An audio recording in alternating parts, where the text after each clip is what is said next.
Bismillahirrahmanirrahim. Assalamualaikum warahmatullahi wabarakatuh. Waalaikumsalam. Alhamdulillah.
Minggu akhir sesi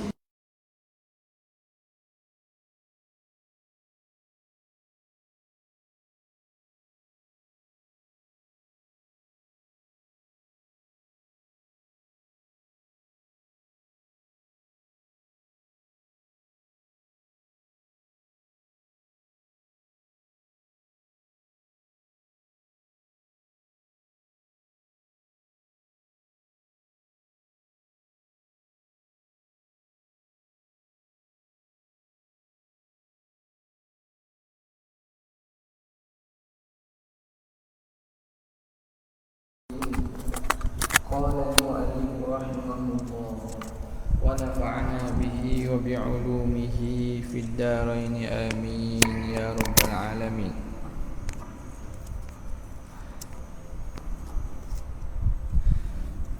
Kata Syekh, wa bihadza ta'rifu annahu la ta'thira li qudratina fi syai'in min af'alina wa illa lazima ma taqaddama.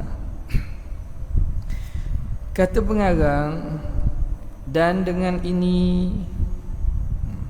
engkau tahu bahawa tidak ada taksir, tidak ada kesan bagi kudrat kita pada sesuatu pun daripada perbuatan-perbuatan kita. Jadi perbincangannya berkaitan dengan apa? Wahdaniyah, kan? Wahdaniyah, iaitu wahdaniyah fil af'al. Esa Allah Ta'ala pada perbuatan, dengan makna tidak ada selain daripada Allah yang membuat perbuatan, yang mengadakan perbuatan, yang diistilahkan dengan khalqun wa fi'lun wa ijadun. Khalqun wa ijad, perbuatan dengan makna khalqun wa ijad. Af'al, perbuatan dengan makna khalqun wa ijad. Jadi mengijadkan perbuatan. La mujida wala khaliqa li syai'in min af'alina illa Allah. Tidak ada yang mengada dan membuat satu pun daripada perbuatan kita kecuali Allah Subhanahu wa ta'ala. Okay. Jadi itu termasuk daripada wahdaniyah fil af'al. Maka kamu tahu dengan ini bahawa tidak ada kesan bagi perbuatan kita. Dan perbuatan kita ada. Perbuatan kita ada gedok. Perbuatan kita ada. Ada kerana berlaku pada kita. Li kudratina, kudrat kita. Kudrat kita. La ta'thira li kudratina, tidak ada kesan bagi kudrat kita. Berkuasa kita tu tak ada memberi kesan. Kesan dengan cara mengada dan mencipta. Ijad dan khalq tak ada. Tak ada. Min af'alina, pada perbuatan kita sekalipun. Perbuatan yang nisbah pada kita, kita berjalan, kita berlari, kita makan, kita bangun, kita bergerak. Perbuatan tu dipanggil perbuatan kita. Kenapa? Kerana nisbah kepada kita, disandarkan kepada kita dan berlaku pada kita. Tapi perbuatan tersebut dicipta oleh Allah, berlaku pada diri kita. Dah mana letaknya kudrat kita ketika kita membuat? Maka di situ ulama ahli sunnah wal jamaah menerangkan supaya kita tidak jatuh jadi qadariyah dan tidak jatuh jadi jabariyah. Kita tidak jadi qadariyah yang mengatakan perbuatan kita yang buat. Allah Ta'ala dah beri kekuatan dan kudrat kepada kita, kita sendirilah yang buat. Allah tak ada campur tangan, Allah tak ada langsung keterlibatan dalam perbuatan. Qadariyah kata gitulah. Allah hanya beri kudrat. Bila kudrat ada pada kita, ikut kita lah.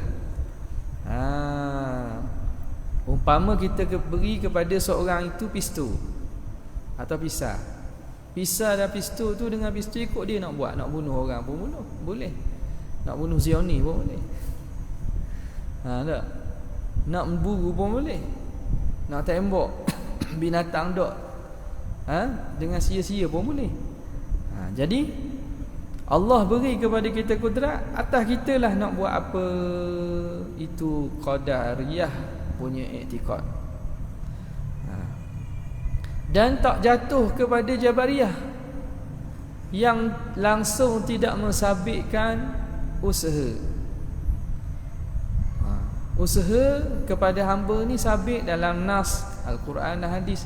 Laha ma kasabat wa 'alaiha maktasabat. Laha ma kasabat, atas jiwa itulah apa yang seseorang itulah apa yang diusahakan. Wa 'alaiha maktasabat, dan balasan buruk juga ke atas diri orang yang mengusahakan. Maka disabitkan al-kasbu bagi hamba. Jabariyah kata kasbun ni tak ada saja, itu istilah tak ada makna. Tak ada kasbun bagi hamba.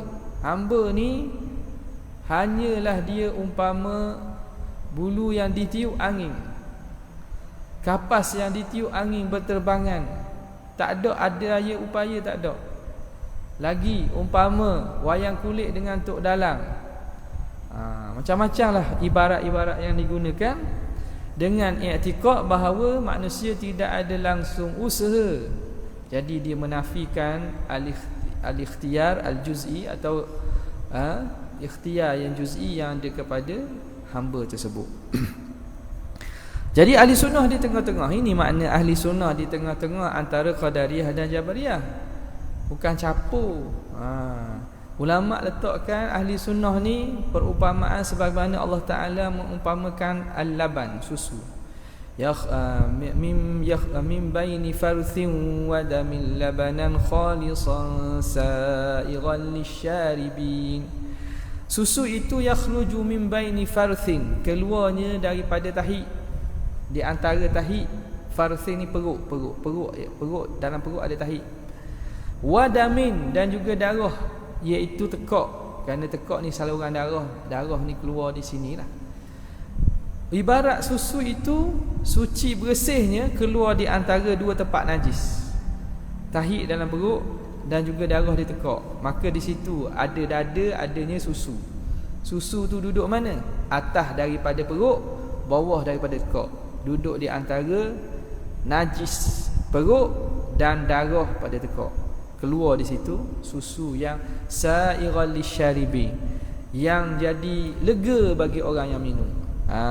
Yang melegakan bagi orang minum. Jadi ahli sunnah wal jamaah ini umpama susu yang keluar antara tahi dan juga darah. Perumpamaan itu ambil dari pemisalan Al-Quran, kerana kita tidak menjadi melampau seperti mana qadariyah mengisbatkan kudrat yang memberi kesan, dan tidak juga terlampau takut seperti jabariyah yang menafikan kasbun dan usaha. Kita duduk tengah-tengah, umpama susu ni jadilah. Bukan susu campur darah jadi, bukan tahi campur darah jadi susu. Ada setengah daripada tulisan dia mungkin tersalah ibarat atau tak perasan. Dia kata ni ahli sunnah ini ialah campuran qadariyah dan jabariyah.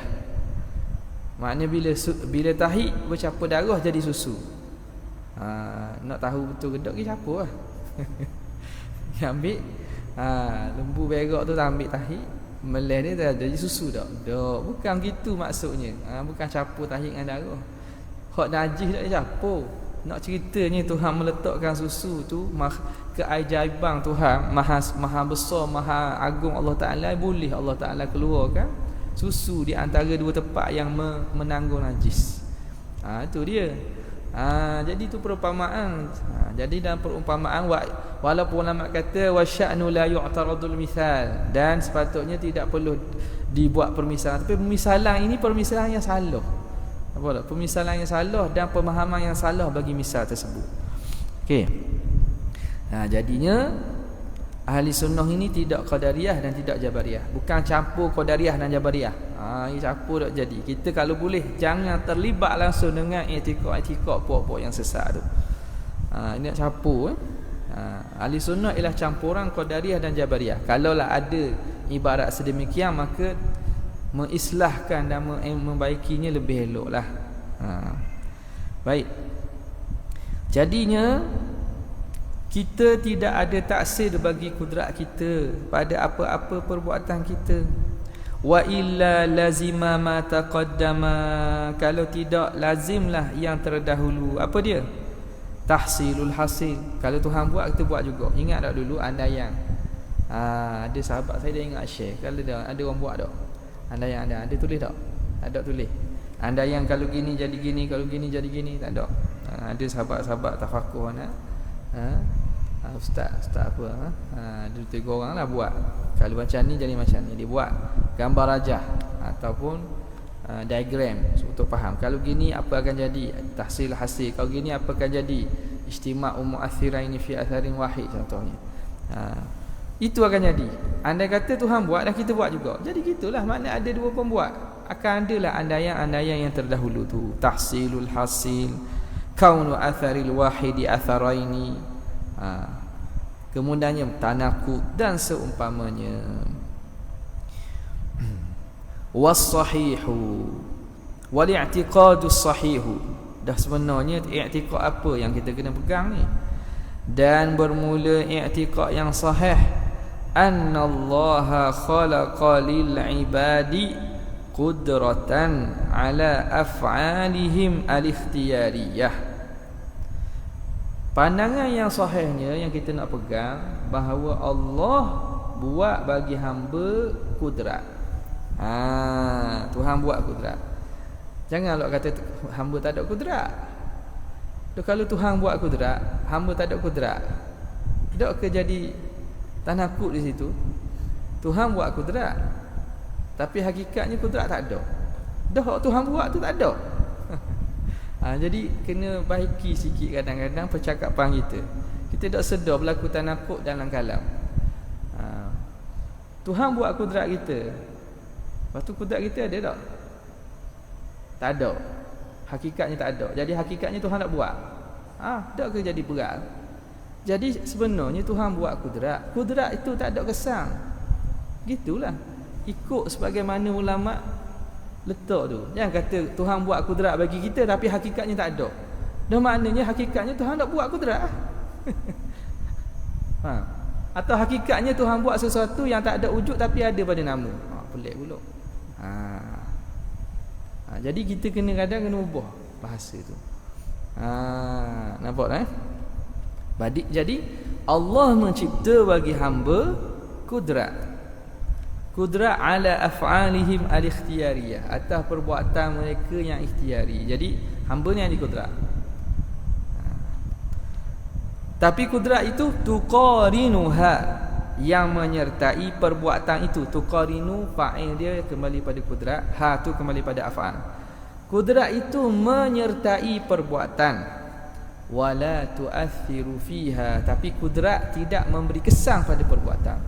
Itu kudrat hamba. Kudratnya ada tapi tidak memberi kesan. Bukan tak ada. Ada tapi tidak memberi kesan. Boleh ke? Boleh lah. Banyak perkara yang kadang-kadang ada kehendak kita. Itu kena faham pula apa makna kasbun. Kudrat yang tidak memberi kesan tu yang diistilahkan dipanggil al-qudrah atau al-juz'ul al-ikhtiyari. Juz'u ikhtiar ni pada kudrat hamba ni yang kita panggil sebagai kasbun, usaha. Usaha tu yang dipanggil sebagai mail qalbi, cenderung hati, atau al-qasdus samim, azam hati, qasad hati. Okey. Jadi itu menyertai perbuatan. Kita nak mari kelah, kita pasang niat kita sungguh nak mari. Allah Ta'ala beri kudrat kita. Kudrat, ada kemampuan kita, ada badan kita sihat, boleh berjalan. Kita pasang hati, Allah pun cipta begitu boleh berjalan dan mari ke kelas. Nampak tak? Ada orang ada kudrat ada kudrat secara umum lah, tapi tak ada ikhtiar, usaha untuk datang ke kelas tak ada. Dia tahu dah hari Isnin ada talaki dekat masjid, hari Rabu ada talaki, hari Selasa, hari Khamis ada talaki, hari apa lagi? Lepas tu dekat asrama pula hari Isnin ada talaki lepas Isyak, hari Selasa ada talaki lepas Isyak, hari Rabu pun ada talaki. Usaha mana usaha? Usaha tu kecenderungan hati dan kesungguhan untuk pergi. Jadi akhirnya tak dipanggil lah. Sebab apa? Sebab tidak dicipta padanya kudrat, tidak dicipta padanya kudrat untuk buat, dan Allah tak cipta perbuatan. Sebab apa? Sebab dia tidak ada kesungguhan dan pilihan hati. Akhirnya duduklah main handset atas katil, ataupun duduk kedai kopi, kedai makan, siapa pukul 11, siapa pukul 12, buat. Baik. Maka kudrat itu menyertai perbuatan dan tidak memberi kesan fiha fil af'al al-ikhtiyariyah. Jadi hakikatnya dia mencari, makna bila kita berjalan tu ada di situ kudrat kita yang kita panggil usaha. Maka bila ada usaha, Allah buat. Itu ghalibnya lah. Ada juga benda yang kita dah usaha, Tuhan beri, iaitu ittirariyah, dapat dengan cara digagahi. Ittirari digagahi, tak ada usaha kita. Nampak tak? Kita naik pokok, kita panjat pokok. Panjat tu ialah ada pada panjat usaha kita. Tak? Maka Tuhan pun beri kita berjaya naik panjat. Tiba-tiba terjatuh. Jatuh tu kita ada usaha kita tak? Ada. Bukan kita usaha nak jatuh. Dia berlaku jatuh, Allah buat tanpa disertai kasbun kita, maka perbuatan tu ittirariyah, perbuatan luar kawal. Luar kawal. Kita darah kita berjalan dalam badan ni, dia berjalan. Allah yang menjadikan darah itu bergerak. Ada usaha kita ke? Kita boleh nak banyak mana darah kita, nak apa nama ni, nak digest banyak mana lemak kita, makanan protein, ada. Itu luar kawal. Jadi perbuatan hamba ni ada, betul tak? Papa putih ada, tak ingat apa? Tak apa. Ada dua, ikhtiyariyah dan ittirariyah.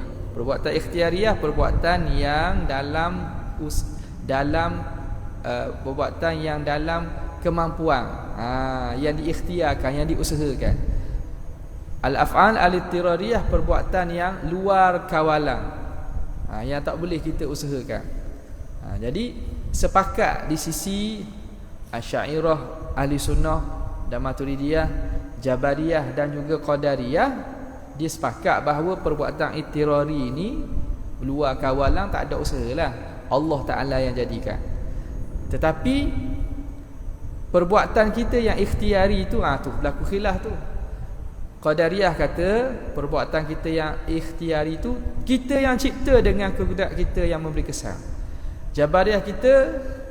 Jabariyah kata perbuatan yang ikhtiari tak ada usaha dan juga ikhtiar kita langsung. Allah Ta'ala saja yang buat, kita tak ada usaha dan ikhtiar.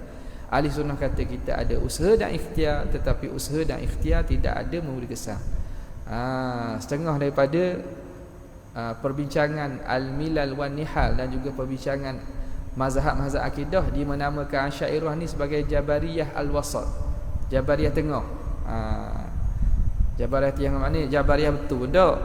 Jabariyah tengah. Jadi penamaan tu berlakulah kalau jumpa tu maknanya dak peliklah. Jabariyah Wasat ni kenapa? Kerana dia masih menganggap perbuatan itu Allah yang buat. Kerana perbuatan kita usaha ni tidak memberi kesan. Tetapi beza dengan Jabariyah betul, kita mengisbatkan usaha, Jabariyah tidak mengisbatkan usaha. Okay.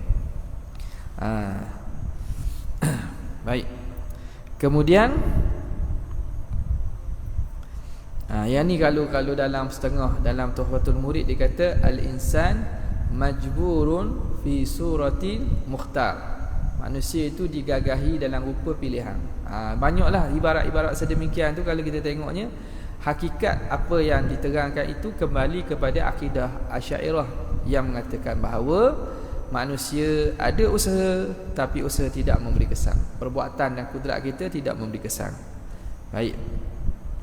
Wa annallaha huwal mu'assiru, dan bahawa sesungguhnya wa annal mu'athira, dan bahawa yang memberi kesan, wa annal mu'athira huwa Allahu wahdahu, Allah Ta'ala saja, Tuhan je lah yang memberi kesan tu. Wal qudratu tujidul af'ala al-ikhtiyariyata indaha la biha. Ini kalam ni dia kata yuktabu bima'iz zahab, wajar untuk ditulis dengan air emas, tinta emas. Sebab apa? Menghimpunkan kepada isu permasalahan ini. Jadi kudrat kita ni apa kaitan dengan perbuatan kita ikhtiari? Kudrat tujidul af'al al-ikhtiyariyah, mengadakan perbuatan ikhtiari indaha, bersamanya, la biha, bukan dengan sebab kudrat. Okey. Jadi kudrat kita ni, af'al ikhtiyariyah ni kita ada berserta dengan kudrat kita, bukan kudrat yang mengadakan. Biha tu ai bi sababil kudrah, bukan sebab kudrat yang buat. Indaha maksudnya menyertai. Indiyah dengan makna ma'iyah, berserta. Jadi perbuatan kita disertai oleh usaha. Sebab tu ada dosa pahala. Kerana perbuatan ikhtiari kita ada usaha kita, ada kosak kita. Sebab tu pahala dan dosa ada. Sebab ada nisbah perbuatan kita, iaitu kita pilih hati tu, dan kita arahkan dan sungguhkan tubuh badan kita untuk buat benda yang kita pilih. Maka hak tu ada pahala dosa tu. Tapi benda yang tak ada usaha kita, orang lepo kita, dia hempak kita atas kawan kita, mati kawan kita. Kita badan besar, badan kita besar. Dia pun ambil, dia pun hempak atas badan dia ni. Mati kawan tu. Jadi bukan dia ni ada nilai. Mati kawan tu sebab apa? Sebab tak boleh nafas, mati. Tindih dengan benda berat, musaqqal. Al-maut bi musaqqal. Mati dengan sebab benda berat tindih. Dosa tak kita? Tak dosa. Padahal kita yang menyebabkan mati, tapi berdosa tak? Sebab apa? Sebab kita tidak ada ikhtiar pada perbuatan kita. Orang yang akad tu lah salah. Orang yang akad tu bersalah. Kerana apa? Kerana dia menyebabkan matinya orang tadi. Kecuali orang lepo kita atas orang lain, kita pun boleh bergerak. Kita tak bergerak, kita duduk. Sedap juga tidur. Jadi kawan ni tak boleh nafas bawah tu. Tu Itu telah berubah dah daripada mana asalnya tidak ada usaha kita sebab orang lepa kita. Tapi bila kita berhenti menyebabkan ni tak dinapah, maka dinisbahkan perbuatan bunuh pada kita lah pula. Okey. Jadi Allah Taala kudrat itu tujidul af'ala al-ikhtiyariyata indaha, bersamanya la biha, bukan dengan sebab kudrat. Kan nari bin nisbati lil ihraq, seperti api nisbah kepada membakar. Api dengan membakar. Api apa dia?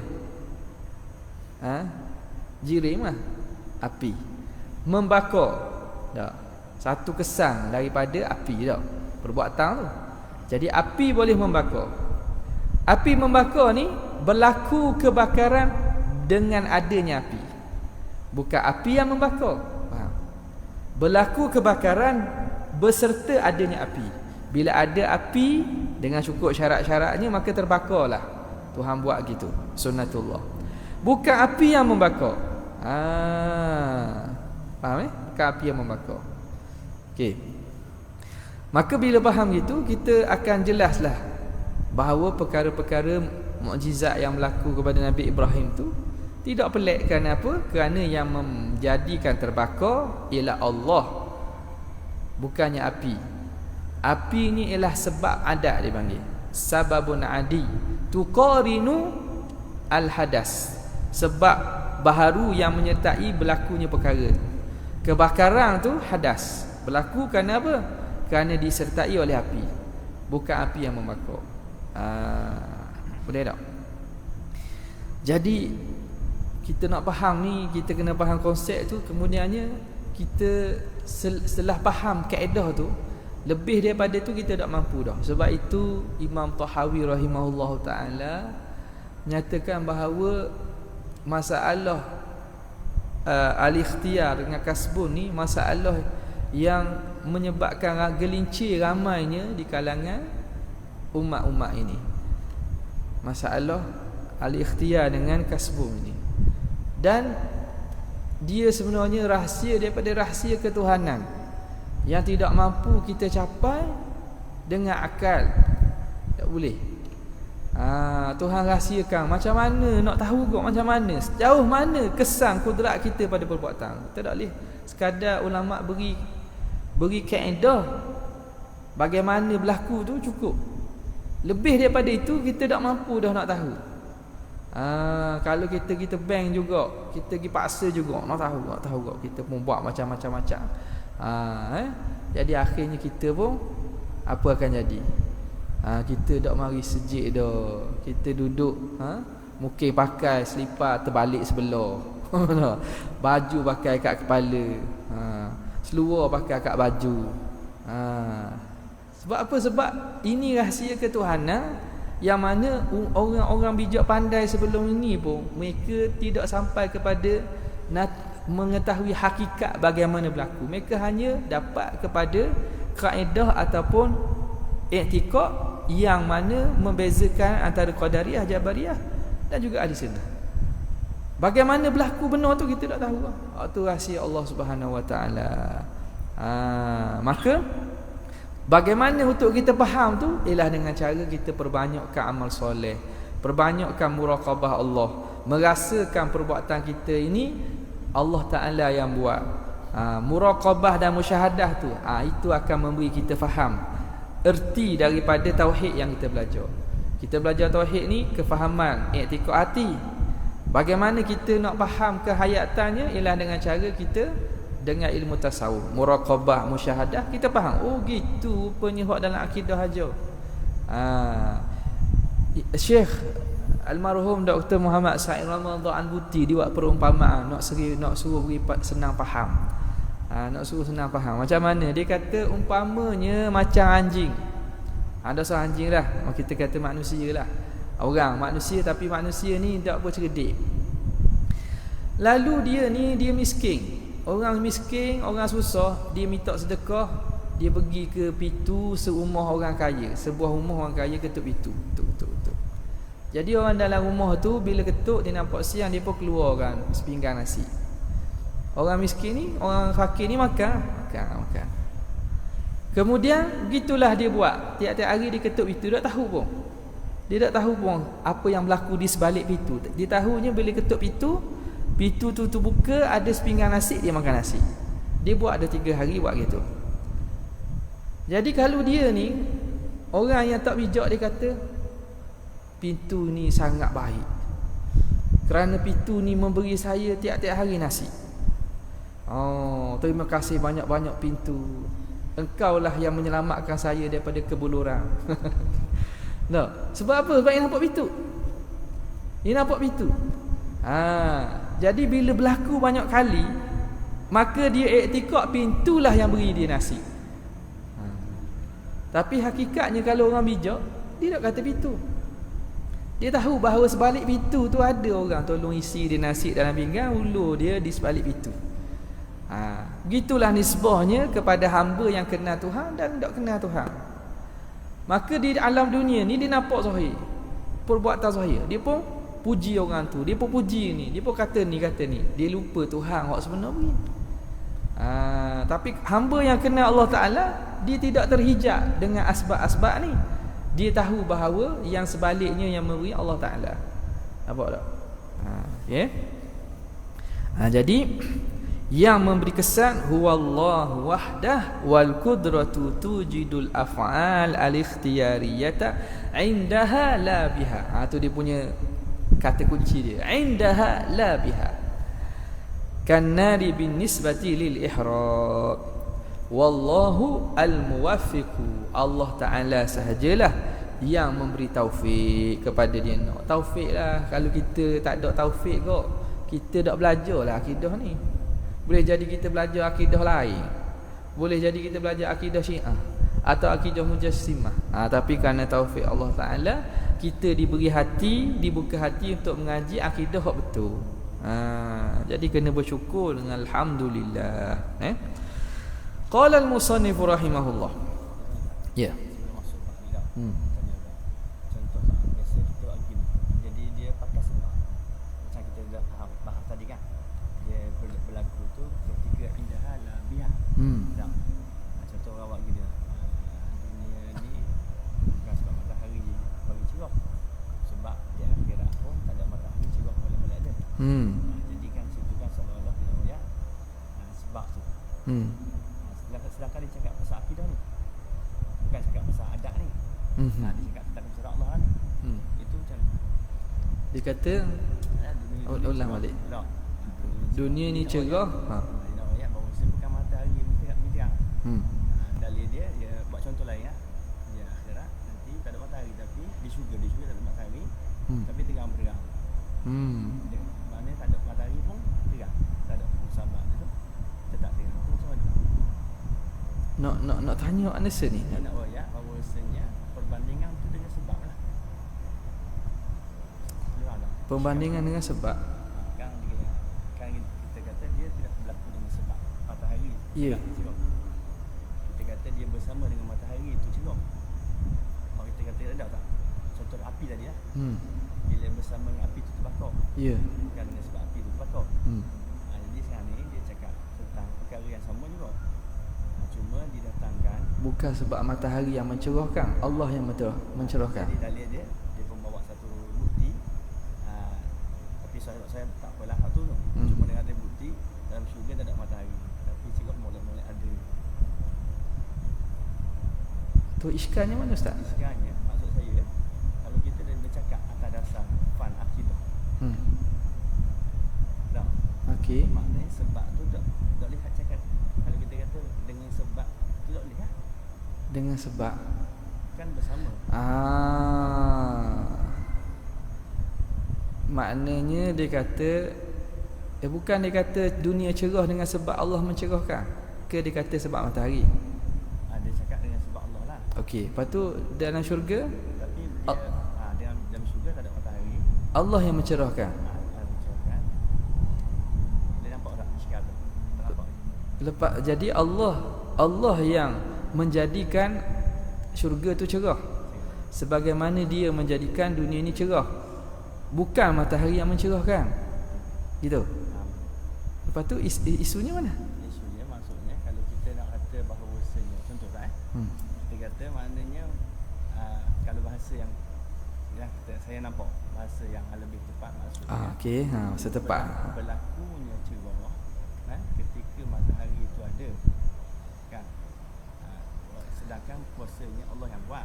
Itu tak terima kan? Okey. Cuma waktu kita kata di syurga tu dalam keadaan matahari itu tidak ada. Isunya sebab wajib ada ke tak? Isunya sebab wajib ada ke tidak? Ke soalan tak kena ke? Tak bukan? Tak kena dah, tapi ustaz bagi contoh payah. Ustaz senang je. Baik sembuh penyakit dengan ubat. Yang menyembuhkan Allah.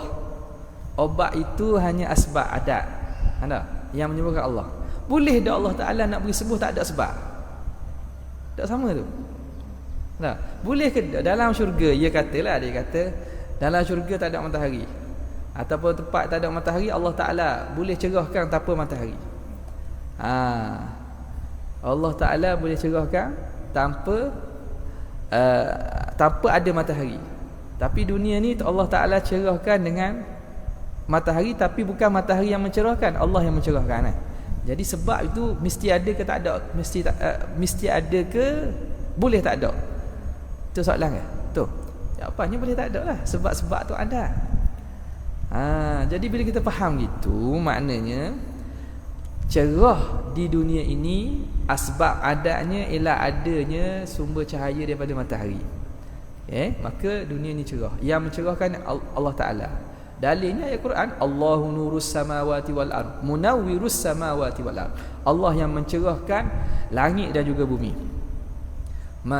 Boleh ya? Allahu nurus samawati wal ard ay munawwirus samawati wal ard. Allah yang mencerahkan langit dan bumi. Baik, jadi yang hakikat mencerahkan ialah Allah Ta'ala. Matahari ialah sebab ataupun sistem adat yang Tuhan jadikan sebagai wasilah kepada terangnya, sebagai adanya cahaya. Jadi boleh ke tidak Allah menerangkan, mencerahkan tanpa indaha? Tak ada indaha pun apa? Faham tak? Boleh lah.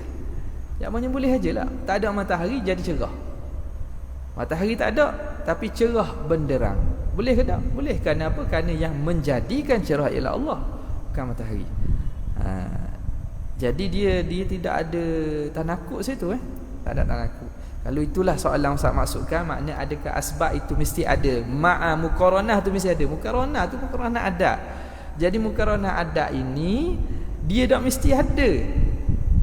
Kerana dia pada adat sahaja Tuhan jadikan dia.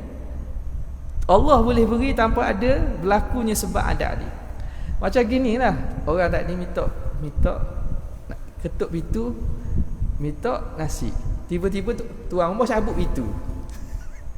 Esok dia nak buat mana esok? Esok nak ketuk apa? Dia akan mari kau nak ketuk pintu. Masa tu dia sedar. Rupanya aku mari sini tiba-tiba ada juga nampak orang bagi makanan di sepinggang nasi kandak utara. Nampak. Rupanya boleh cabut pintu. Nampak rupanya ada orang yang beri makanan dia bukan pintu. Jadi sebab adat ni nama pun adat. Dia tidak lazim. Gitu ke Ustaz? Boleh? Kalau wa ila tu kembali pada Ustaz. Wa ila mana? Min af'alina wa ila lazimah ma taqaddam. Sebelum wa illa. Ya. Annahu la ta'thira li qudratina fi syai'in min af'alina wa illa wa illam yakun kadzalika. Bagaimana tu? Bi an kana li qudratina ta'thirun. Wa illa ay wa illam yakun kadzalika. Macam mana kadzalika tu? Bi an yakuna li qudratina ta'thirun lazima ma taqaddama. Lazima ma taqaddama. Ma taqaddama itulah daripada apa? Min tahsilil hasin. Ada dalam Syarqawi boleh tengok. Boleh. Ada soalan ni? Kalau kata kita hebat lah kau, lepas tu orang dia balas macam aku tak usaha bukan. Aku tak hebat lagi ni. Tak dia tak usaha pun tak hebat je, Allah bagi. Macam tu. Dia macam rendah diri. Okey, soalan dia. Jadi kata tu boleh. Boleh lah, bagus lah. Dia kira berusaha dah, berusaha untuk contohlah dia nak berusaha untuk berjaya kan. Ya. Untuk dapat set A gitu. Lepas tu bila dapat set A tu, orang puji dia, dia kata kau usaha je. Allah bagi. Tak apa, okey. Bagus lah gitu. Dia tidak termakan dengan pujian. Selamatlah dia daripada bahana makan puji. Gitu je lah. Kalau dia nak kata pun alhamdulillah, saya memang tak tidur malam. Bukan itu saja. Kelas-kelas tak laki saya pergi, contohlah. Kalau dia kata gitu, dia kata mulut tapi dalam hati dia tetap bersyukur, tak ada lah salah. Mungkin dia nak ajak orang atau nak sindir orang supaya rajin juga. Boleh je. Sebab isu ta'anjuk dan juga riak ni masalah hati lah. Di mulut itu payah kita nak tahu adakah ada ta'anjuk ataupun riak. Mungkin kadang-kadang ada lah kesan tu, tetapinya kita tak boleh nak yakin lah. Sebab dia persoalan hati. Hati dia macam mana? Kalau dia sebut di mulut dengan syarat yang disebut tu, dia benarkan syarat. Jangan dia menipu, jangan dia merendahkan orang, menghina orang, tak apalah. Tapi dia nak kata saya tak ada apa-apa, Allah Ta'ala beri. Tak ada bagus, tak ada apa. Tak salah lah. Mereka orang tadi tu yang salah. Mana tu? Yang kita katakan biasa dia dengar kan. Hakikat kita tak ada kudrat. Orang cakap pasal kudrat tadi. Hakikat. Pasal dia kan. Kita nak Allah jadikan kudrat. Ya. Hakikat. Sebenarnya tak ada pun. Itu salah lah fikir. Kalau nak cakap hakikat tak ada dengan makna tidak memberi kesan tu lah. Kalau tak ada langsung yang jadi tanaku. Kesalahan tu kesalahan macam mana? Ada berkaitan Bahasa lah.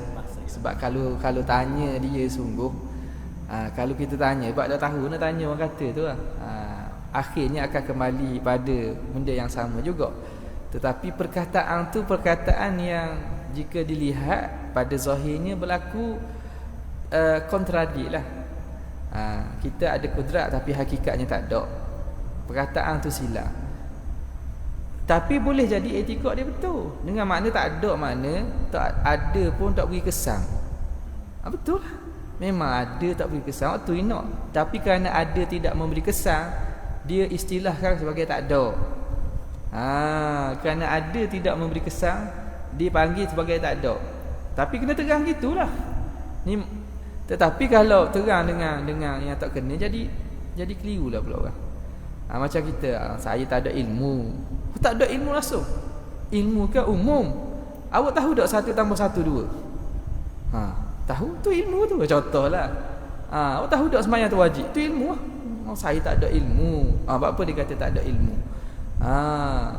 Kerana nisbah kepada jahil dia, apa yang dia ada tu tak ada. Gitulah kalau cakap atas jalan rendah diri ataupun atas jalan kita nak zahirkan kudrat Allah Ta'ala ataupun pihak Allah Ta'ala. Tapi kalau takrir majlis ilmu tak boleh buat gitu. Kena takrir panjang. Kalau dalam pengajian huraian majlis ilmu dia kena terang supaya jelas. Faham tak? Kalau secara cakap lah umum gitu, sebenarnya kita ada kudrat sebenarnya tak ada. Cakap tazkirah contohnya majlis umum, benda tu boleh ihtimal. Tapi dalam pengajian itu kena huraikan. Kalau tidak akan jadi tanaku. Sebab maqam al-ilmi, maqam majlis al-ilmi ni ialah maqam at-tafsil wa tawdih wal bayan. Tidak boleh ibham dengan cara umum itu. Nampak tu kat mana wajah tanaku tu. Ada lagi kita ke soalan ni. Sebab masuk lain dah ni. Tunggu sen depan pula lah. Ke mana? Sekali lagi habis kot kan? Nak habis dah.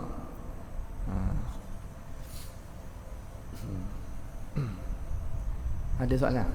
Selesaikan masalah qada dan qadar ni. Nanti boleh share lah tu. Buat saya grup tafakuh buat tu. Beza antara qadariyah, jabariyah dan juga ahli sunnah wal jamaah tu. Berkaitan dengan perbuatan hamba tu. Ada soalan? Dia nak tanya tak?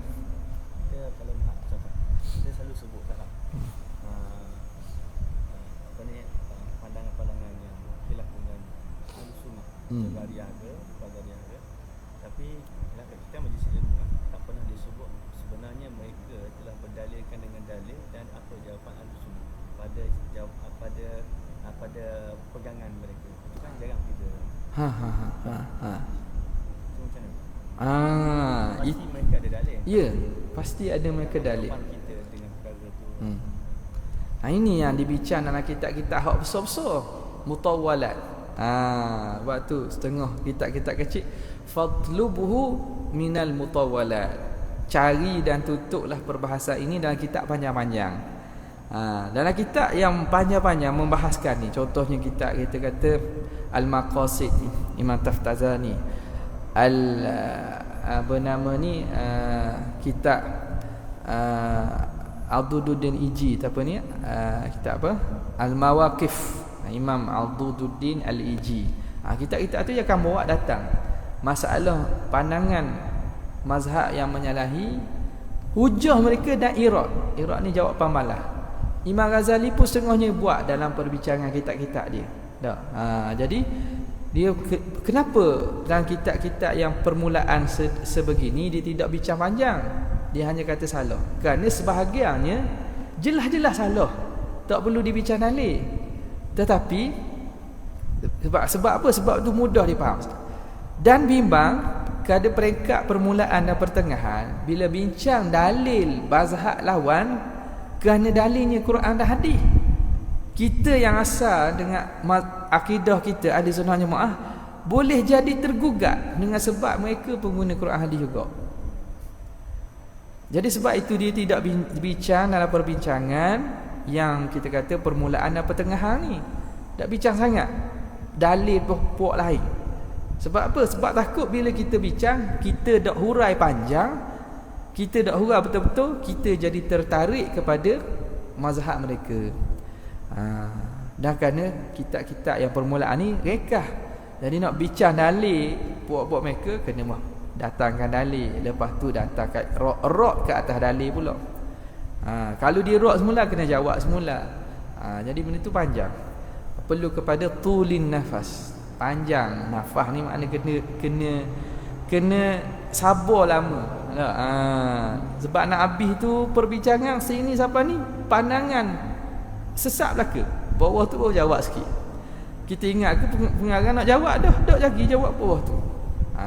Itu banyak berlaku dalam kitab-kitab mutawwalat yang memerlukan kepada kesungguhan nak baca dan nak mendalami kitab tersebut. Sebab itu dia buat datang Qadariyah kata gini, salah. Zahir dah dengan hujah yang kita kata yang kuat, burhan yang kuat cukup. Tak perlu datangkan dalil-dalil mereka. Itu sebab dia. Okey. Tak ada kalau tak ada sekadar tu, wabillahi taufiq wal hidayah. Assalamualaikum warahmatullahi wabarakatuh.